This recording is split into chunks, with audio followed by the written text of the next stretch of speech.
Anong sukat niyan? So, Grabe! ang sukat nito is 850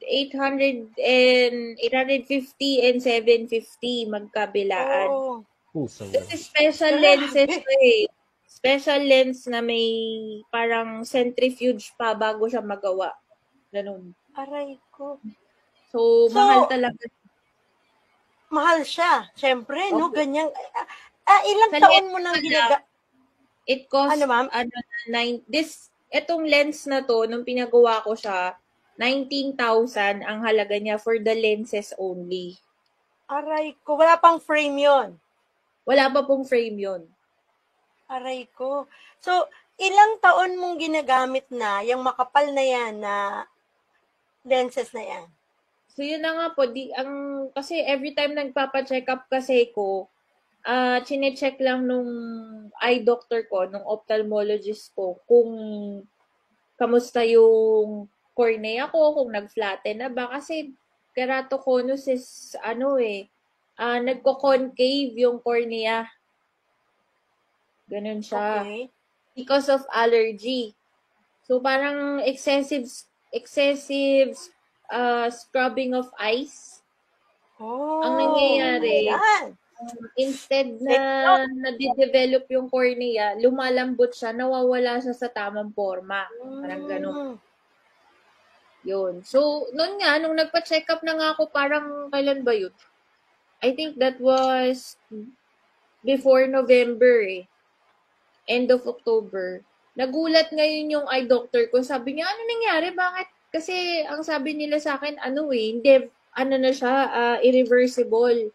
So, as is na yan. Kung mag-flatten man yan, pero yung grado mo, that as is. Hindi na yan bababa. Yan na yung maximum na nga din, sabi nila. Maximum grade na. Opo. So, nung chinek nila, nagulat sila na 450 and actually yung isa 350 yung itong left eye ko. Ito pa, left. Itong right kasi ang may pinaka problema ko eh. Itong right eye ko. So ito yung 450, ito naging 350 and from yung astigmatism ko from 350 to 275. So ganun ang nangyari. So nagulat din sila. Sabi, anong ginawa mo? Nagko-contact lens ka ba? Sabi ganun. Kasi pag keratoconus ka, hindi ka talaga pwede mag-glasses eh.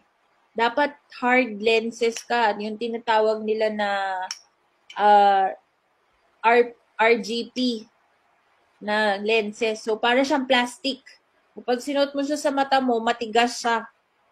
Hindi siya basta-basta pwedeng bilhin sa mga optical shop. Kailangan pasadya. Grabe, no?